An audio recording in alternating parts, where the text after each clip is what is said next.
and stares in our window, blocking out all we can see. We ask ourselves the same old question: who will be there for me? Hello, this is Daryl Pillsbury along with Richard Davis, and we're here again to do a healthcare update. Today, actually, I think we're going to talk a little bit about medical marijuana. It passed here in Vermont, so I think we're going to give that a little bit of a talk today. Richard, as somebody who's dealt with end-of-life issues on a very personal basis, this is one of those things where actually, I think medical marijuana it is not a partisan issue, first off. This is something that I watched up in the State House when we debated it. Republicans, Democrats, progressives, and independent all came to address this, and it was passed by a pretty good amount of votes. So what do you think, Richard? With medical marijuana, I think it's a good thing for the state of Vermont. I think we need to do some tweaking, but you've got some statistics, you've got some stuff. Well, let's... I guess there's a couple of issues when you talk about medical marijuana, right? And obviously, there's politics involved because you need to pass some laws to make it work. And I think the medical marijuana is good as far as it goes, but I think I would even rather see us go beyond that to another step, because as far as I'm concerned, I mean, I think it's good that where you pay $100 a year and you get this card and you're registered. But it's almost like putting a target on your back, because even though Vermont allows you to do that, you're still breaking federal law. So that's an issue. So I'll tell you what, here's what maybe we should do. Why don't you sort of review some of the politics, and then we'll get into the medical stuff. So Vermont has this medical marijuana law, and so maybe you should explain what it is. Well, one of the things that, little problem there, you're getting a little excited. Yeah. One of the things about that debate was, like I said, it did cross all lines. Some of the people who got up and spoke, what they said was very passionate. The thing is, when we did medical marijuana in the state of Vermont, you would be surprised at the people who came out and lobbied against it. Like, well, maybe you wouldn't be surprised. We had the drug companies, we had the tobacco companies, and of course then we had law enforcement. It was quite a little bit of a battle up there. We did get the bill passed with support from all three parties and the independent. The problem with it, though, Richard, is we don't have a dispensary system where they can actually get it. Yeah. They have to grow it themselves under certain guidelines and rules, which are fine. But when you're in the condition that some of these folks are and stuff, that's not really something that's that easy to do. You got to be a farmer, for crying out loud. So, what other type of political? I mean, you know, this is going to. Well, right now it's even an issue, a minor one, but it's an issue in this year's governor's debate. Yeah, it has been, but I would rather we can broaden the discussion even to. I mean, we're focusing on medical marijuana, but I think the issue is bigger. But we'll stick to medical. Well, I'm with you there. I think that my feeling is it just should be completely legalized, and then, so look at it in terms of health care. The amount of revenue that having this legal would bring in is unimaginable. I mean, right now, there are plenty of farmers in Vermont that grow this stuff between the corn rows, and have a very sizable income. People know that. I mean, it's not a secret. If this was legalized, imagine the boost that it would bring to Vermont agriculture. Just that alone, some farmers wouldn't grow it because they might object to it, and that's fine. That's fine. But some farmers might realize, wow, I can make a ton of money.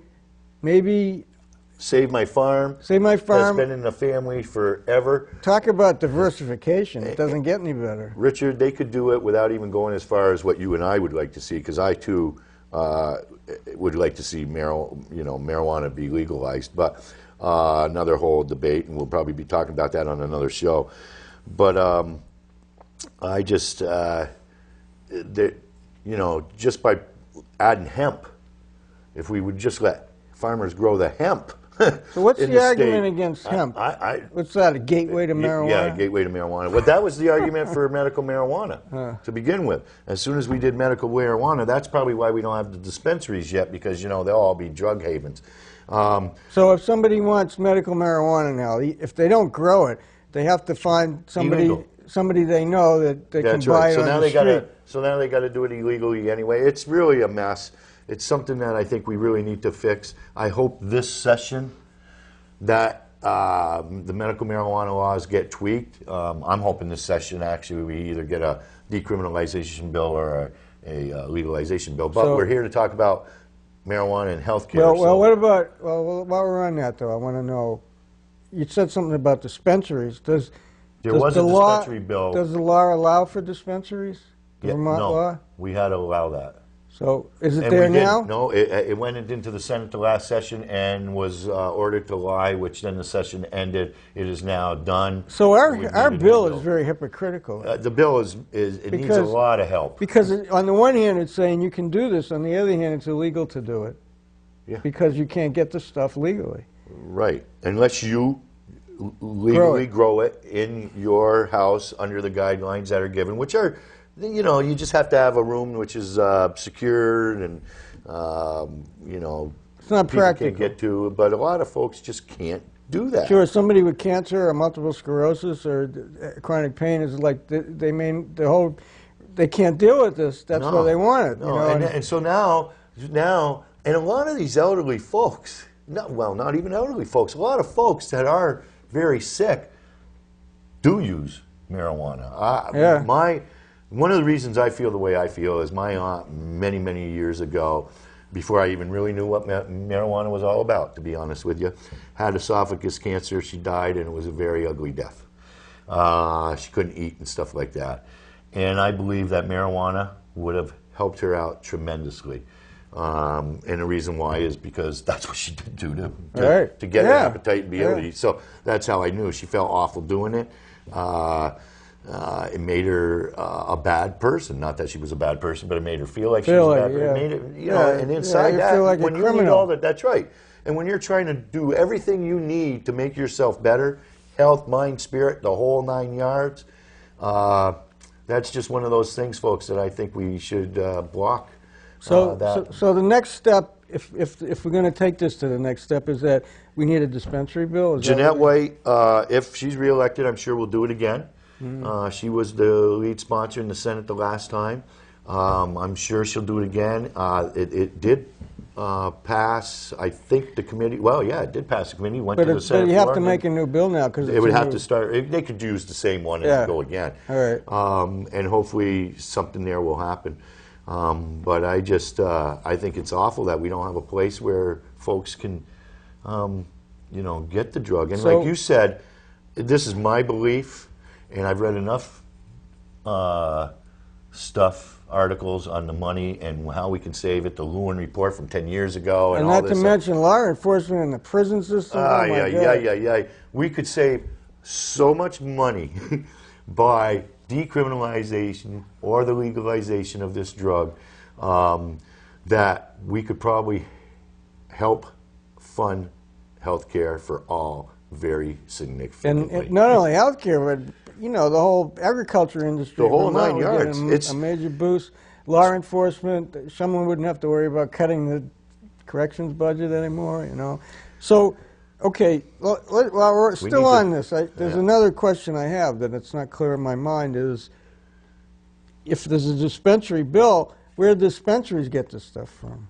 Well, there you go. Then you have to have another, and that's the hard part. Who do you have supply the dispensaries now?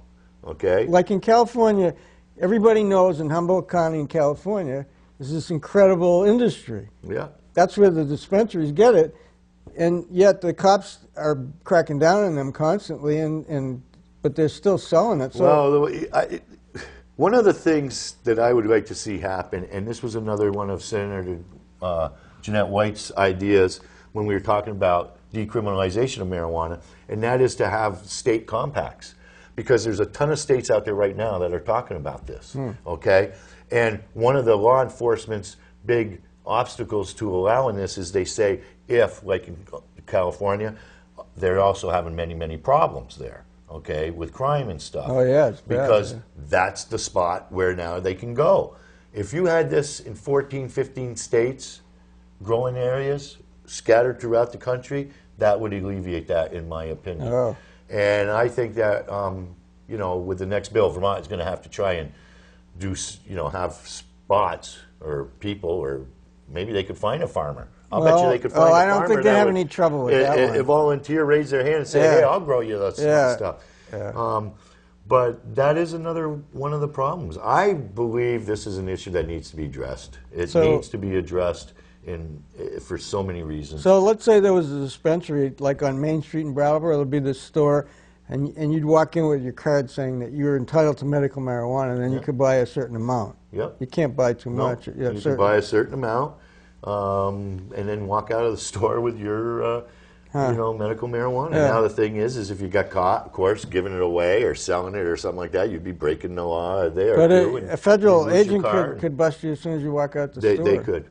They could. So anyway, all right. And if the government wants to spend its money on that, which apparently some would like to, then so be it. Waste money on that. Right. It's ridiculous. So that leads into, maybe we should get into some of the it's sort of medical, but the argument that it's just another street drug and we don't need all these bad substances. Like and alcohol. Yeah, so...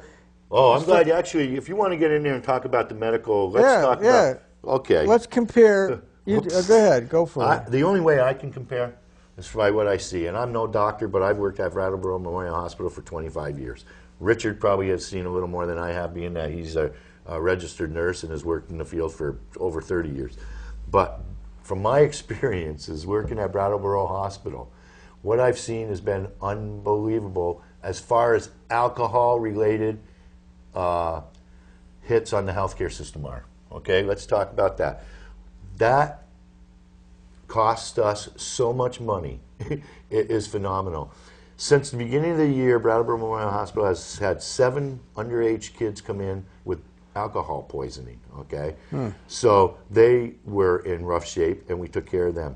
We've had 7 others, or it might be 9, I'm not sure, 7 or 9 others that have come in with other cases of illegal drugs that they were OD'd on, okay? None of which were marijuana. Then the rest, which so far we've had 29 total come in for OD cases, all right? And I think I've said how many, 14 or 16. The other 13 or 15, I'm not sure which number it is, came in because of prescription drugs that they got and abused, either illegally or however. We have not had one case, one, of anybody ODing on marijuana. And when I talked to the doctors that work there and said, what would happen if somebody came in for a OD case on marijuana? They said, first off, it probably wouldn't happen, and second, there is no way to treat an overdose of somebody on marijuana. Well, you know, you do it, you just have to have them sit and wait. Well, technically, from a medical point of view, there's no such thing as an overdose, because no matter how much you ingest of it, the worst that happens, at least in my experience and from everything I've read, is that you fall asleep. But your breathing doesn't get depressed enough, like if you took a heroin or morphine where you stop breathing. It doesn't cause any body systems to shut down. So I don't, you know, the amount of money, Richard, that alcohol abuse in this country costs us is phenomenal. Well, you didn't even mention when I sit there and argue with people about the uses of medical marijuana, when we were doing this up north, I would talk to a lot of my friends that didn't agree with it to me. And we would be talking about this, and guess where we would be talking about this?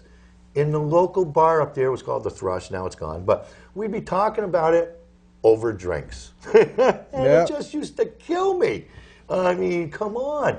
That has been accepted as part of our culture for so long that it doesn't matter if we abuse the hell out of alcohol, but man, forgive us if you know, you smoke a joint, because my goodness gracious, there's people out there who want to throw you away and think you're the devil. Oh, here, I want to read this paragraph. All right, go ahead. This is from Well, NORML, this is the National Organization for the Reform of Marijuana Laws. This is their website. So, of course, they're biased, but... Very good, though, I think. But I've I think been, it's I've good been information. using them for But 10 years. at least I'm citing the source, okay? They have this little report. It's sort of an update. And this is what it says. Cannabinoids, which are any drug that has the active ingredient from marijuana, have a remarkable safety record, particularly when compared to other therapeutically active substances. Most significantly, the consumption of marijuana, regardless of quantity or potency, cannot induce a fatal overdose. According to a 1995 review prepared for the World Health Organization, and they're quoting here, there are no recorded cases of overdose fatalities attributed to cannabis, and the estimated lethal dose for humans extrapolated from animal studies is so high that it cannot be achieved by users. Huh. See? Well, you know, most of the people that are against this come out with all these myths anyway. I mean, Well, yeah. I'm sitting there, like I was saying when I'm talking to them, it's the gateway drug. Leads everybody into the other, you're going to go to everything else as they're drinking their drinks, and we all know that's what starts people out. Right. Gateway, the gateway theory, I suppose, it works, but and I'm not an expert on substance abuse, but the little I know, there has to be some personality predisposition. Some people can take anything under the sun a few times or once in a while, and other people, they can't. And so along with using all these illegal or legal substances, mind-altering or body-altering, you have to take into consideration who you are, I think most people who have addictive-type personalities know it.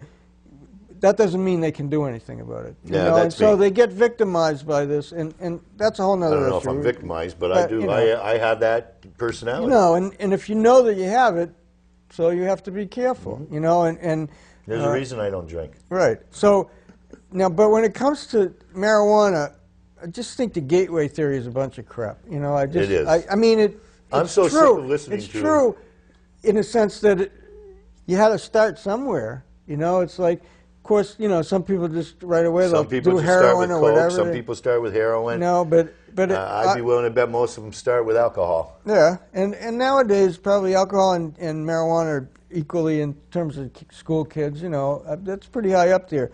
Alcohol, well, we're not talking about anything like that. I don't believe that people under the age of 18 or 21, whatever the laws may be, should be drinking or smoking. So I think, I think if this was legalized, there would still have to be an age restriction. Not that would matter. Yeah, I mean, it would be about as meaningful. With the alcohol, tobacco. But it'd be about as enforceable as the alcohol, which is tobacco. That's right. which is almost nil. So, but at least it would be on one the thing books. we haven't said though is the good effects that marijuana has. I mean, let's get into that. Yeah, let's talk about some of the stuff. All right. Go ahead, Richard. Tell some of the good, because I'm telling you, and here again, folks, most of what my decisions are made. It's basically a lot of my stuff is based on my own real experiences and real life stuff, not all the time on what I read and things like that. And my real life experiences tell me that there are many people out there who have used marijuana for medical purposes, and it has worked.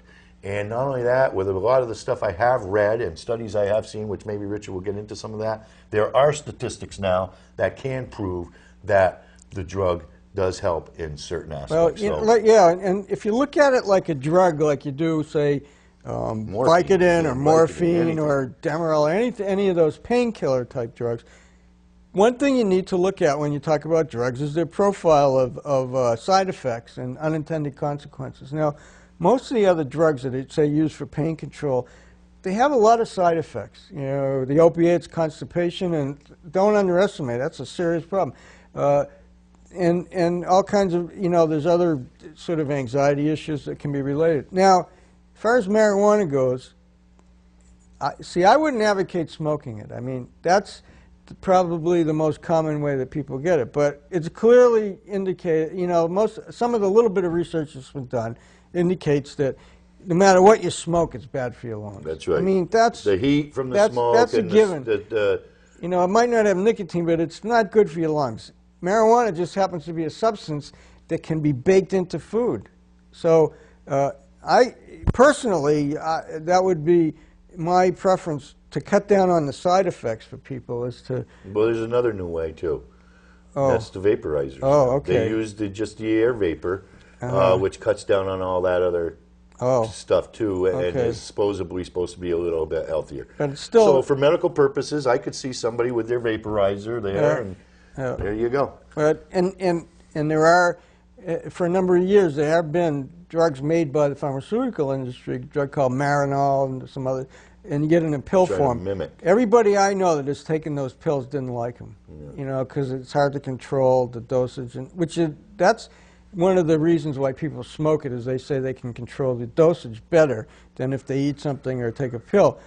Now, one of the problems with marijuana that some people, and this is, I don't know if you'd call it a side effect, it's an effect, is that there's a certain kind of euphoria and a certain kind of mental state that it induces when you take it. So that's generally, the people that take it for medical reasons, that's not why they're taking it. On the other hand, if you're taking a drug and it actually makes you feel good, should you feel guilty because it makes you feel good? Another drug like that is morphine. And I've taken care of a lot of people who have been terminally ill, that morphine was the drug of choice. And this isn't in the books, but this is what I have told people over the years, and it's made a big difference. There's an incredible stigma in people's minds, especially with morphine, like, oh my God, I'm going to be a drug addict, and it's going to make me feel, you know, euphoric and all this stuff. And when I tell people, and not everybody can buy into this, but most, I'd say 90% of the people I've dealt with understand this and can accept it once they, if they hear this from a healthcare professional, to say to them, okay, you're taking morphine because you're having some very serious issues with pain. We want to help the pain. Now, one of the effects of morphine is it's going to create this feeling of euphoria, and it's going to make you feel really good. Well, don't feel guilty because you feel good. It's okay to feel good if you're taking a drug. Especially when you felt the way you felt every single day, every hour. And we've been brainwashed. We've brainwashed everybody into thinking that if you get high, generally what the word high, you know, but high is just basically another word for some kind of euphoria, or feeling good. Is that a crime to feel that way? Because that's one of the effects. Well, not if you do it when you're drinking. Right, well. Okay, if you're drinking, you can go ahead and feel good, but I mean, if you use any other way, oh my goodness gracious. Yeah, well, all I'm saying is, I know we have to overcome the stigma, and that stigma exists with marijuana too. And there is a problem with marijuana. A lot of people that take marijuana, either smoke it or ingest it, don't like what it does to them on the emotional level, and they get kind of feeling weird, and well, then maybe it's not for them. Okay. And there are different types. There's some that kind of lift you up, supposedly, and there's some that are going to put you down. Right, and that's the same with pain. There's some that are better for pain than others. But there's a whole host of diseases that marijuana seems to help. And the thing with using marijuana... Do we have a list? Yeah, I got a list. I'm going to go through some of it, because it's incredible to me, and why the people that are against this can't see that. Maybe they would if it was one of their loved ones going through some of these things. Yeah. And you're trying to find any way you can to make their life a little bit better. And folks, for me, if it means going out and getting marijuana for somebody, I'm going to do it. Well, sorry. Well, be careful there. Well, I will be careful, but I'm telling you right now, if my mom, well, my mother did pass away, but if she would have wanted pot, I would have went out and found it. As a matter of fact, there was a nice elderly Republican gentleman from Richford, Vermont, who, when he got up and spoke, I said, okay, here we go. This guy's going to come up and just bash to hell. Right. He got up and said the same thing I just said. Yeah. His wife was suffering. Yeah. He said, if I have to go out and find it illegally, then I'm going to do it, because that's how much my wife means to me. That's what I'm saying. I mean, come on, there's people dying that would love to be able to, and they don't have the card. They can't go to the doctor, or their doctor doesn't want to give them the card, or whatever, but they want relief. And how many cops are going to go, like, bust somebody who's if they did that, I'd want to talk to them later. Although there was a guy, I think it was in northern Vermont, in a nursing home. I don't know, it's happened about a year or two ago. He was growing it, and he had too much, more than the law allowed, and they arrested him. Yeah. So that was good. That was good that we did that. Now, I don't know, maybe maybe, you never know the whole story. Maybe Right, the guy he was was selling pro- some he too. was probably I selling don't it out know. of his nursing You home. know, yeah, room. yeah. To all the other patients Yeah, that needed it, he had yeah. a good thing going there. Well, anyway, so back to the disease Yeah, thing. name So, some of the things so, that this is well, good, or can help, or all right. supposedly. You know, just to preface this, I think it's worth a try when people have these kind of problems, because the worst that's going to happen is it won't work. It really isn't any big harm, because the effects wear off if you don't like how it makes you feel. But if it really takes away some kind of suffering, it's worth it. So the number one, at least, I don't know if there's any statistics or studies that back this up, but as far as I can tell, probably the two major reasons why people would use marijuana when they have some kind of bad illness is, first of all, pain control, and the other one is appetite, to help increase their appetite. So pain control, I can't tell you how many people just here in Windham County alone have come up to me and said, if I didn't have marijuana, I would be in agony all the time. Now, it's not an ideal drug, because then you can't function as well if you're taking it all the time. It does impair your judgment and your reaction time and all that kind of stuff. So that is, any drug in that category would do that. I don't care what you do. But when somebody who's in chronic pain finds relief, it's pretty amazing. And I know, because I have chronic pain and I deal with it. And it's such a horrible thing. It distracts you from everything. So if people find relief in marijuana, and one of the groups of people that has found some of the greatest relief of symptoms from marijuana is people with HIV, people who are actually not just HIV positive, but mostly people with AIDS and fairly advanced AIDS people. And so, people for whom the disease has progressed pretty far along, because one of the issues is appetite, and the other issue is they're uncomfortable and it's pain. And I know when the AIDS epidemic first started, there were people either moving and they were really sick, and they were flying to Amsterdam because they could get it legally there. It was kind of sad that they had to go through that. Yeah. But chronic pain is a big deal. The other group of people that seem to get some kind of relief, and these are people that also have pain issues, is people with multiple sclerosis, because multiple sclerosis is a nerve disease where, it's the best way to describe multiple sclerosis is like, assume that if your nerves are like insulated wires in an electrical system, in multiple sclerosis, the insulation on the outside of the wire gets frayed and broken, and then the impulse jumps around. And when it jumps like that, it causes pain, spasm, all that kind of stuff. People find that when they use marijuana, it helps relieve some of that kind of pain, and I think some of the spasms too. Now, there's a list of other disorders, and it's questionable, but one of them for sure, sleep apnea, because some people who smoke marijuana, it helps them sleep better. So if that's the case and you can't fall asleep, would you be better off with a sleeping pill or... Which also has side effects. See, that's another thing, Richard. We treat a lot of stuff, but they all have side effects too. It's amazing. Right. Okay, keep going. What I just said about sleep apnea, that wasn't accurate. I was thinking of something else. I mean, sleep apnea, you stop breathing when you... Right. So it's not a sleep issue. It's an apnea issue. But apparently it does help people, and I'm not sure about that mechanism, so I just want to correct that. Hypertension. There are some people that, because the marijuana relaxes them, I think they get some relief of their blood pressure, so then you have to decide, and most antihypertensive drugs have, they all have lousy side effects, so I would say marijuana would be better in some ways, but... we only have about a minute left. All right, so we've covered a lot of bases here, Daryl, so I think well, you be the judge, Yeah, you be the judge. Pay attention to this next election cycle, who's there, who's not, and I think we'll see some kind of tweak on our medical marijuana laws, hopefully. So the two issues are dispensaries and that's the main one. And decrim, really, but that's another whole deal. And you'll be hearing more from Daryl on some of the more legal issues. Right. So for Richard Davis, this is Daryl Pillsbury. We hope you enjoyed this little discussion on, medical marijuana and a little bit of sidetrack in there too, but it is going to be a huge issue when it comes to medical issues in the future, in my opinion.